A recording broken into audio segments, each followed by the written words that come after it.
آج میں آپ کو ماہ رمضان المبارک میں اللہ کے رسول صلی اللہ علیہ وسلم کے فرمان کی روشنی میں جو 5 خاص انعام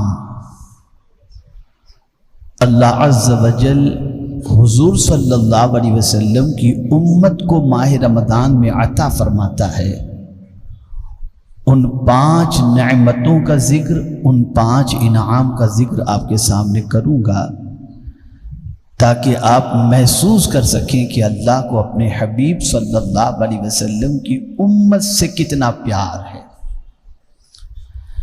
آقا کریم صلی اللہ علیہ وسلم ارشاد فرماتے ہیں کہ رمضان المبارک میں میری امت کو اللہ نے 5 چیزیں ایسی عطا فرمائیں اور 5 نعمتیں ایسی عطا فرمائیں جو مجھ سے پہلے انبیاء کرام علیہم الصلاۃ والسلام تھے، ان کو بھی یہ نعمتیں نہیں نصیب۔ اب وہ 5 نعمتیں، 5 انعام کون سے ہیں، آپ سماعت فرما لیں اور اللہ عز و جل کی عطا اور اس کے رسول صلی اللہ علیہ وسلم کی عطا پر اللہ کا شکر بجا لائیں۔ پہلی چیز، رسول گرامی وقار صلی اللہ علیہ وسلم ارشاد فرماتے ہیں، جب رمضان المبارک کی پہلی رات ہوتی ہے تو اللہ عز و جل ان کی طرف نظر رحمت فرماتا ہے، اور جس کی طرف اللہ عز و جل رحمت کی نظر فرمائے اسے کبھی بھی عذاب نہ دے گا۔ جیسے ہی ماہ رمضان کی پہلی رات آتی ہے، اللہ اپنے حبیب صلی اللہ علیہ وسلم کی امت پر نظر رحمت فرماتا ہے، یعنی پیار بھری نظر فرماتا ہے۔ ہمارے کچھ احباب ایسے ہیں جو ماہ رمضان کی چاند رات ہوتی ہے اور بس گلی میں لائٹ لگا کر شروع ہو جاتے ہیں، کوئی کیرم کھیل رہا ہے، کوئی کرکٹ کھیل رہا ہے۔ حیرت کی بات ہے، اتنی شیطنت بڑھ چکی ہے ہماری قوم کے اندر کہ عام دنوں کی رات کے اندر تو نہیں کھیلیں گے، ماہ رمضان میں حد تو یہ کہ لڑکیاں بھی کھیلتی ہیں۔ اور حضور صلی اللہ علیہ وسلم یہ فرماتے ہیں کہ جیسے ہی ماہ رمضان کی پہلی رات آتی ہے اللہ عز و جل نظر رحمت فرماتا ہے، اور ایک بار اگر کسی پر اللہ رحمت کی نظر ڈال دے اس پر کبھی عذاب نہیں ہوگا۔ یہ پہلا انعام۔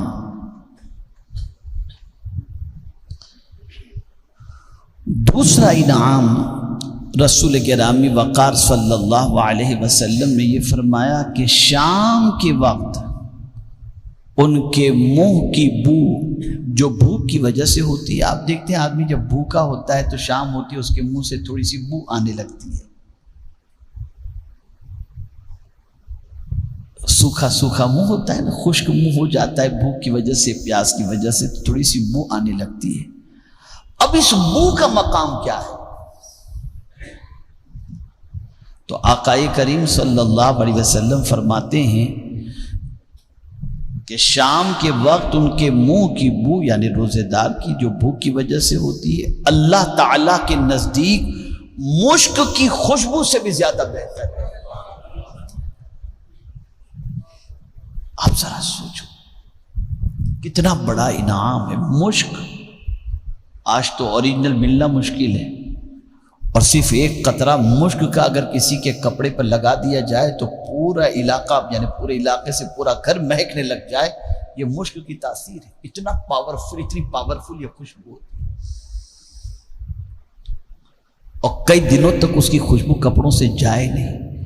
اللہ کے نزدیک روزے دار کے منہ کی بو یہ مشک سے بھی زیادہ اللہ عز و جل کو پسند ہے۔ تیسری چیز،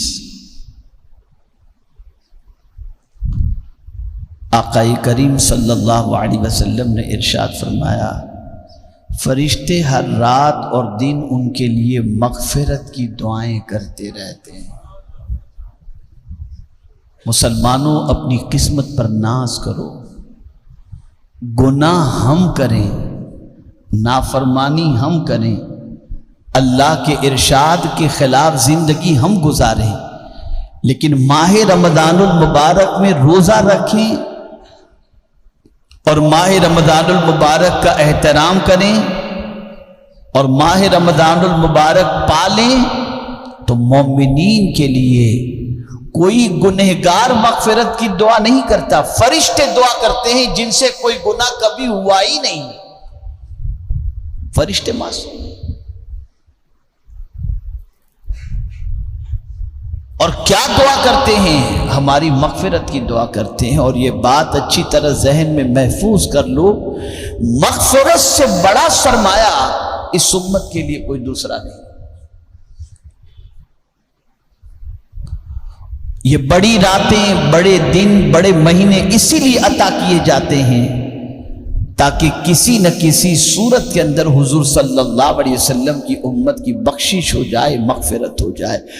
اور پہلے دن سے حضور صلی اللہ علیہ وسلم کو جس چیز کی سب سے زیادہ اپنی امت کے لیے فکر تھی، وہ بخشش ہی کی فکر تھی، وہ مغفرت ہی کی فکر تھی کہ میری امت بخش دی جائے، اس لیے کہ حضور اپنی امت سے بڑا پیار کرتے ہیں۔ اور حضور صلی اللہ علیہ وسلم اپنی امت کی تکلیف کو گوارا نہیں کرتے، برداشت نہیں کرتے، تو آقا کریم صلی اللہ علیہ وسلم کا کوئی امتی عذاب کے اندر گرفتار ہو جائے، مصیبت میں گرفتار ہو جائے، حضور صلی اللہ علیہ وسلم کو تکلیف ہوتی ہے۔ اس لیے حضور صلی اللہ علیہ وسلم کے اس درد کو جان کر اللہ کے معصوم فرشتے حضور کی امت کے لیے مغفرت کی دعا کرتے ہیں۔ کتنا مقدس مہینہ آ رہا ہے، ذرا سوچو، فرشتے مغفرت کی دعا کریں اور بندہ کرکٹ کھیلے رات بھر، بندہ گیم کھیلے، بندہ صبح 5 بجے تک خالی کھاتا ہی رہے، کتنے تعجب کی بات ہے۔ اے رسول گرامی وقار صلی اللہ تعالی علیہ وسلم کے پیارے دیوانوں، فرشتے صرف ایسا نہیں کہ دن میں دعا کرتے، ہر رات اور دن ماہ رمضان مغفرت کی دعا کرتے ہیں۔ میرے پیارے آقا صلی اللہ تعالی علیہ وسلم کے پیارے دیوانوں، چوتھی چیز،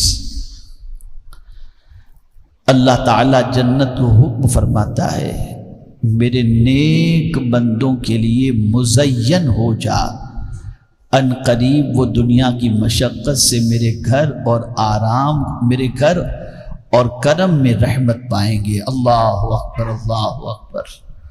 رب قدیر جل جلالہ ماہ رمضان کی چاند رات ہی سے جنت کو حکم فرماتا ہے، اے جنت سنور جاؤ، جنت سجائی جاتی ہے مومن کی۔ ماہ رمضان میں جنت سجائی جاتی ہے، جنت کو آراستہ کیا جاتا ہے۔ ایک تو جنت کہ نہ کسی آنکھ نے دیکھا ہے اور نہ دنیا کی کوئی چیز اس کے مماثل ہے، اس کے برابر ہے۔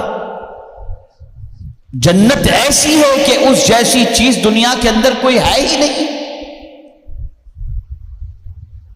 ایسی جنت کے اندر بھی اللہ عز و جل جنت کو حکم دیتا ہے کہ جنت سنور جاؤ، مزین ہو جاؤ، اس لیے کہ میرے محبوب صلی اللہ علیہ وسلم کے امتی، میرے بندے جو دنیا میں مشقت اٹھاتے ہیں، روزے کی مشقت اور تکلیفیں، وہ ان قریب آئیں گے۔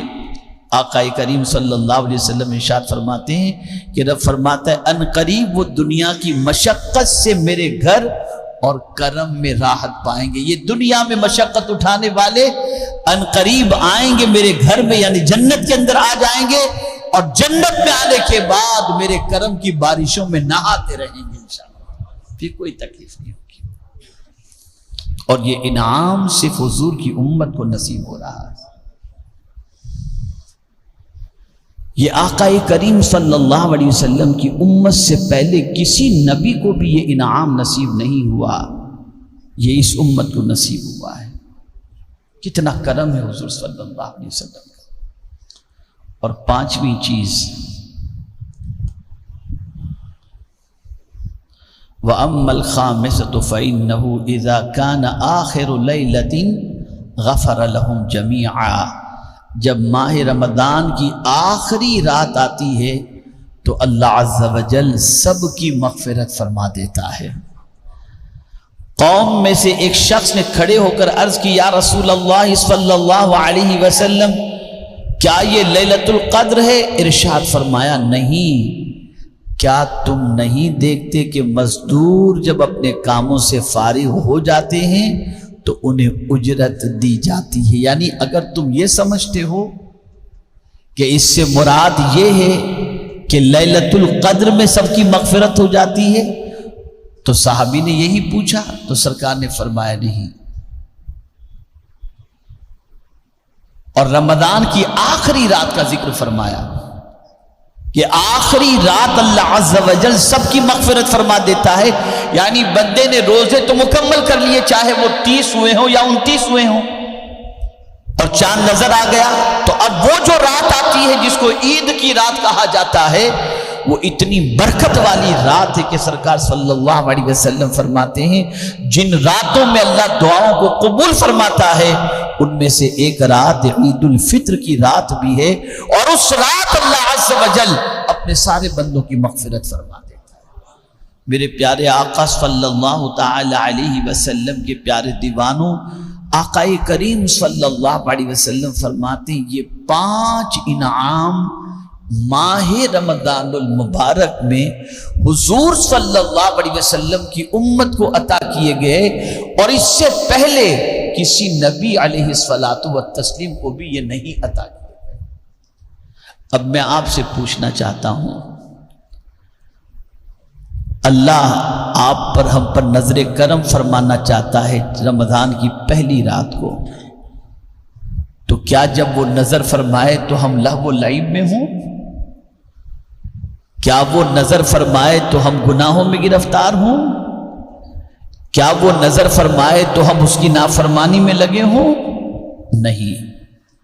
جب وہ نظر رحمت فرمائے تو یا ہمارے ہاتھ میں تسبیح ہو، یا ہم عبادت میں ہوں، یا رمضان المبارک کے روزے کی تیاری میں ہوں، نہ کھیل میں ہوں، نہ کود میں ہوں، نہ تماشے میں ہوں، نہ لہو و لعب کے اندر ہوں، بلکہ اس رات اللہ کی بندگی میں لگے رہیں، تاکہ رب قدیر کی جب نظر رحمت بندے پر پڑے اور بندہ اس کی اطاعت میں لگا ہوا ہو تو اللہ کو اس بندے پر مزید پیار آ جائے اور اللہ اس بندے پر مزید کرم کی نظر فرما دے۔ اور میرے پیارے آقا صلی اللہ تعالی علیہ وسلم کے پیارے دیوانوں، ہر دن و رات فرشتے مغفرت کی دعا کرتے ہیں۔ فرشتے تو چاہتے ہیں کہ ہماری مغفرت ہو جائے، اور مسلمان اگر ان کی مغفرت کی دعا کی پرواہ کیے بغیر اپنے رات و دن کو لہو و لعب کے اندر گزار دے تو مجھے بتائیے اللہ عز و جل اور اس کے رسول صلی اللہ علیہ وسلم کتنے ناراض ہوں گے۔ تو میرے پیارے آقا صلی اللہ تعالی علیہ وسلم کے پیارے دیوانوں، ماہ رمضان المبارک کا خوب خوب خوب احترام کریں۔